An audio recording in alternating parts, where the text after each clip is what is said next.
les tensions entre Emmanuel Macron et Donald Trump franchissent un nouveau cap, alors que pendant longtemps, notamment lors du premier mandat, les deux chefs d'État semblaient vouloir mettre de l'avant une forme de proximité. À l'époque, on aurait presque cru qu'une poignée de main bien serrée suffisait à tenir lieu de doctrine diplomatique. Alors aujourd'hui, l'objectif, c'est pas d'analyser des coups de com' ou de faire de la psychologie de comptoir. On va plutôt essayer d'analyser les répercussions politiques et géopolitiques et voir tout ce que ça illustre sur les relations entre la France et les États-Unis en ce moment. Parce que avec Donald Trump, entre l'annonce, la contre-annonce et la publication rageuse du soir, il faut parfois un GPS pour suivre la ligne officielle. Alors, je vous rassure, on ne va pas faire tout l'historique de chaque déclaration d'Emmanuel Macron et de Donald Trump. Ce ne serait pas très intéressant, juste comme ça. Par contre, il y a bien un peu de contexte à poser en revenant notamment à 2017. Donc, on est peu de temps après la première élection des deux présidents. À ce moment-là, vous vous rappelez peu être de cette image à Bruxelles, en Belgique. Donald Trump et Emmanuel Macron s'étaient fait remarquer avec leur fameuse poignée de main assez insolite. Une poignée de main qui avait duré longtemps et qui semblait bien ferme. Un moment où la mise en scène virile semblait presque compter autant que le fond des dossiers. Alors c'est très anecdotique par rapport au sujet plus large qu'on va voir aujourd'hui. Mais pour certains observateurs, il s'agissait là, pour Emmanuel Macron, d'entrer en quelque sorte dans le jeu de Donald Trump en ne se laissant pas faire. En effet, dans plusieurs entrevues, Donald Trump affirme d'ailleurs souvent mieux s'entendre ou respecter davantage les dirigeants qui ont du caractère, allant jusqu'à encenser parfois le président russe Vladimir Poutine ou encore le président chinois Xi Jinping, pourtant donc des adversaires des États-Unis et, au passage, régulièrement accusés d'atteinte aux droits humains. Chez lui, le respect a parfois l'air de se mesurer moins au principe qu'à la démonstration de force. Sur ce sujet, ces derniers jours, on a pu faire notamment une entrevue de la politologue Asma Mahala sur notre chaîne YouTube dédiée au grand format. En tout cas, quelques semaines après leur première rencontre, Emmanuel Macron avait invité Donald Trump à Paris avec un immense accueil à l'occasion du 14 juillet. Et Emmanuel Macron a même été en 2018 le premier dirigeant international reçu par Donald Trump en visite d'État à Washington. C'était donc quelque chose d'assez important pour être souligné. Les relations étaient donc globalement plutôt bonnes, en tout cas en apparence d'un point de vue, on va dire, de communication politique. Mais finalement, avec le temps, une forme de conflictualité est apparue, mais surtout, elle a pris une ampleur plus importante, notamment depuis quelques mois. Comme souvent, avec le Trumpisme, le décor peut rester doré pendant que la fissure avance derrière le rideau. On peut revenir notamment sur la période de janvier 2026, époque où le président des États-Unis répétait sans cesse sa volonté de s'emparer du Groenland, qui est donc un territoire appartenant au Danemark, qui fait lui-même partie de l'Union européenne. Une manière bien à lui de traiter la géopolitique comme si le monde était encore un catalogue immobilier. Alors après quelques jours de flottement, la réponse d'Emmanuel Macron et des Européens avait été plutôt claire. Le Groenland appartient à son peuple et non aux États-Unis. Ce qu'il faut souligner, c'est qu'à ce moment-là déjà, Trump avait répondu en se moquant d'Emmanuel Macron, affirmant qu'Emmanuel Macron voulait, je cite, « jouer au dur ». Dans ce logiciel-là, poser une limite devient vite une provocation. Dans la foulée, par ailleurs, Trump avait publié directement sur son propre réseau social, publiquement et sans avertir le président français, un message privé que lui avait envoyé Emmanuel Macron concernant justement la situation au Groenland. La diplomatie version capture d'écran, où la discrétion semble être la première variable sacrifiée au spectacle. Et concernant les attaques personnelles, Trump est donc allé encore plus loin. On vous en a parlé cette semaine, notamment sur Instagram.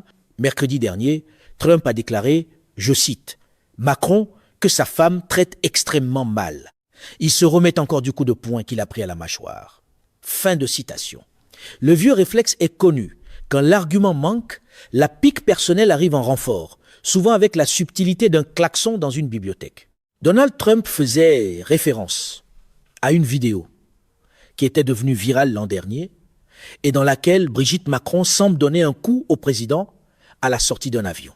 L'Élysée avait d'abord déclaré que cette vidéo était fausse, avant finalement d'admettre que cette vidéo existait, qu'elle était réelle, et que c'était, selon eux, je cite, un moment de complicité et une chamaillerie. Alors, concernant cette déclaration de Trump, d'abord, elle a été publiée sur la chaîne YouTube de la Maison-Blanche avant d'être supprimée. La séquence classique. On publie fort, on laisse tourner, puis on efface après coup comme si le vacarme n'avait jamais existé. Et, interrogé sur le sujet, le président français a répondu en affirmant, je cite, que ses propos ne sont ni élégants ni à la hauteur et qu'ils ne méritent pas de réponse. Plus globalement, à l'échelle européenne, les Européens ont globalement pris davantage leur distance vis à vis de Trump. Autre exemple encore plus récent. Vous l'avez peut-être vu, il y a eu la volonté de Trump de quitter potentiellement l'organisation du traité de l'Atlantique Nord, donc cette alliance militaire de pays occidentaux. Une façon assez brutale de rappeler que, dans cette vision-là, l'alliance vaut surtout tant qu'elle applaudit sans discuter. Il y a aussi tout un tas de déclarations sur la guerre au Moyen-Orient, avec Trump qui affirme que la guerre est finie. Puis il menace d'aller encore plus loin, puis il affirme qu'il y a des négociations en cours, et finalement ce sont des propos qui sont en partie démentis. La ligne officielle semble parfois changer plus vite qu'un fil d'actualité actualisé en boucle. Bref, des sortes de contradictions et d'aller-retour dans les propos qui peuvent d'ailleurs faire penser, pour certains, au même de miniatures et de titres de « j'arrête YouTube », je reprends YouTube et j'arrête encore YouTube. Sauf que là, évidemment, c'est pas un mème, c'est pas une blague, mais c'est bien une situation grave, une situation qui est sérieuse. Là-dessus, on l'a analysé, ça a amené une forme de fébrilité, notamment sur les marchés financiers, avec même des personnes du camp de Donald Trump qui doutent en fait de la situation actuelle et de l'avenir. Même les soutiens les plus patients finissent parfois par découvrir qu'on ne pilote pas longtemps une crise internationale à coup d'improvisation permanente. Et dans le cas donc ici des Européens, et notamment Macron, le président français a déclaré, je cite, « Il faut être sérieux ». Et quand on veut être sérieux, on ne dit pas chaque jour le contraire de ce qu'on a dit la veille. Et encore une fois, ces réponses, alors ce n'est pas une opposition complètement ferme non plus à Donald Trump, mais tout de même c'est une forme de mise à distance par rapport au début, où on sentait que beaucoup de pays européens souhaitaient malgré tout rester très proches dans leur discours de Donald Trump. Comment expliquer d'ailleurs tout ça? C'est probablement lié au fait que ça reste la première puissance économique mondiale encore aujourd'hui. Ça reste évidemment le membre majeur de l'organisation du traité de l'Atlantique Nord. Et enfin, les États-Unis jouent un rôle extrêmement important dans les négociations, ou en tout cas les potentielles négociations plutôt, sur un cessez-le-feu en Ukraine avec la Russie. Et donc les Ukrainiens, les Européens ou les Français, pour certains, avaient peur de se retrouver dos à dos avec Donald Trump. Pendant longtemps, beaucoup ont visiblement espéré qu'en ménageant le style, ils pourraient éviter les secousses de la méthode. Mais cette posture, vous l'aurez compris, elle faisait débat. Certains estimaient que c'était une forme de passivité, voire de lâcheté, de ces pays face à un enjeu de défense d'intérêt. En tout cas, vous l'avez vu ces derniers jours, les pays européens, dont la France, ont tous publiquement refusé de se joindre à l'opération militaire des États-Unis pour potentiellement rouvrir le détroit d'Ormuz, qui est donc ce passage maritime clé pour l'exportation de pétrole. Comme quoi, tout le monde n'a pas forcément envie de signer un chèque militaire en blanc sur simple injonction. Suite à ça, Trump a qualifié les dirigeants de l'organisation du traité de l'Atlantique Nord de lâches. Là encore, le désaccord devient chez lui moins un débat qu'une accusation morale expédiée en une formule. Emmanuel Macron a aussi déclaré que cette guerre au Moyen-Orient, c'était, je cite, une opération que les Américains ont décidé avec les Israéliens seuls. Alors, là aussi, ce n'est pas des propos aussi fermes, par exemple, que ceux qui ont été tenus par Pedro Sánchez, le Premier ministre espagnol. Mais tout de même, là aussi, c'est une forme de changement de discours, ou à tout le moins de changement de ton par rapport à ce qu'on a vu avant. En tout cas, justement, sur les dernières déclarations de Trump, Donald Trump a déclaré sur son réseau social qu'il laissait 48 heures à l'Iran pour trouver un accord. Autrement, je cite, « Il promet de déchaîner les enfers sur l'Iran ». La diplomatie du compte à rebours, où l'ultimatum tient parfois lieu de stratégie complète, on vous tient au courant évidemment de ce qu'il en est. En tout cas, il faudra donc observer l'évolution de cette relation. Alors, concernant la façon d'analyser et d'interpréter ce discours, on pourrait le faire pendant longtemps. Certains estiment que ça reste quelque chose à son avantage auprès d'une partie de ses électeurs parce que ça placerait potentiellement les États-Unis comme au-dessus, en quelque sorte, d'autres puissances. Dans cette mise en scène, La posture de domination compte souvent autant, sinon plus, que la cohérence du message. Mais tout cela reste évidemment extrêmement discutable. Et surtout, certains estiment aussi que le risque pour les États-Unis, c'est qu'ils se retrouvent avec un certain nombre d'alliés, ou en tout cas de proches historiques, qui tournent le dos aux États-Unis. Et au passage, là, on peut parler ici des Européens, puisqu'on voit de fait qu'il y a une forme de distance qui est en train de se créer. Mais on peut penser aussi, par exemple, à l'Arabie Saoudite. Par exemple, il y a quelques jours, Trump s'en est pris publiquement à Mohammed Ben Salman, qui est le prince héritier d'Arabie Saoudite, déclarant que Mohammed Ben Salman, je cite, « ne pensait pas qu'il devrait me lécher les bottes ». Une manière toujours très raffinée de conduire les relations avec des partenaires stratégiques.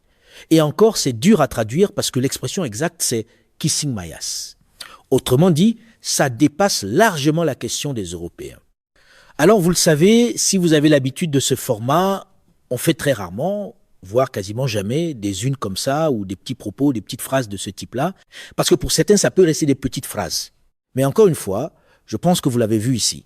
À partir du moment où c'est quelque chose d'extrêmement répété, et que surtout ça illustre, ou en tout cas accentue, des tensions, ou en tout cas une distance entre certains pays, là, ça devient plus intéressant à analyser d'un point de vue géopolitique. Parce que, à force d'empiler les sorties de route verbales, on finit par produire bien plus qu'un simple buzz. On modifie le climat politique autour de soi. On continue avec cette information. Un avion de chasse des États-Unis a été abattu en Iran. Une première depuis le début de la guerre au Moyen-Orient, le 28 février. L'appareil qui pourrait être en coin se serait écrasé après avoir été touché par la défense aérienne iranienne. Même si les États-Unis n'ont pas encore communiqué officiellement dessus, les 2 membres de l'équipage à bord de l'avion se seraient éjectés à temps au-dessus de l'Iran. Le premier aurait déjà été retrouvé et secouru par les forces américaines, selon le New York Times et CNN, qui citent des sources proches du dossier, sans que ce soit confirmé officiellement. Le sort de l'autre membre de l'équipage est inconnu. L'armée américaine serait à sa recherche.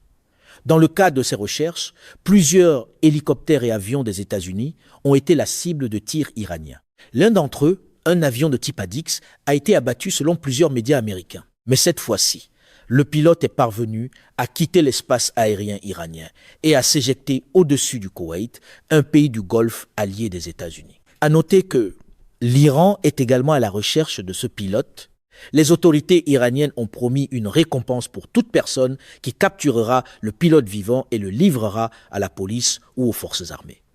La situation peut bien sûr évoluer très vite. Deuxième nouvelle. Un rassemblement contre les discriminations était organisé ce samedi à Saint-Denis par le nouveau maire de la ville, Bali Bagayoko, à la suite des propos racistes dont il a été victime dans les jours suivant son élection. Une fausse nouvelle avait d'abord circulé le soir de l'élection contre le maire de la France insoumise, affirmant à tort qu'il avait qualifié Saint-Denis de ville de noirs. Puis, dans les jours qui ont suivi, plusieurs invités de la chaîne d'information CNews ont employé les termes grand singe, homo sapiens ou encore tribu primitive pour commenter son élection, des propos sortis de leur contexte selon la chaîne. L'ARCOM, donc le gendarme de l'audiovisuel, a cependant été saisi. Bali Bagayoko a appelé à fermer la chaîne, à porter plainte. Et une enquête a été ouverte pour injure publique à caractère raciste. Le rassemblement de ce samedi a réuni plusieurs milliers de personnes selon les organisateurs et les autorités. Plusieurs personnalités étaient présentes, dont le leader de la France insoumise, Jean-Luc Mélenchon. 3 nouvelles. Un prêt flash carburant pour soutenir la trésorerie des petites entreprises les plus exposées à la hausse des prix du pétrole vient d'être annoncé par le ministère de l'économie. Concrètement, des sommes allant de 5 000 à 50 000 euros pourront être prêtés par l'État aux très petites entreprises et aux petites et moyennes entreprises. Ces prêts seront étalés sur 36 mois à un taux de 8% et sans garantie de revenus. Il y a quelques conditions cependant. Pour pouvoir en bénéficier, il faut que l'entreprise appartienne au secteur des transports, de l'agriculture ou de la pêche, où les dépenses de carburant représentent au minimum 5% du chiffre d'affaires, selon le gouvernement. L'entreprise devra également avoir été créée il y a plus d'1 an et accepter de donner accès à ces derniers mois de relevés de comptes bancaires. On en parlait hier dans notre format des actualités du jour. Le gazole, donc le carburant routier le plus utilisé en France, se vendait à 2,282 € le litre en moyenne ce vendredi, d'après un calcul de l'agence France-Presse, contre 1,72 € avant le début de la guerre au Moyen-Orient. Et on termine avec cette nouvelle un petit peu plus légère.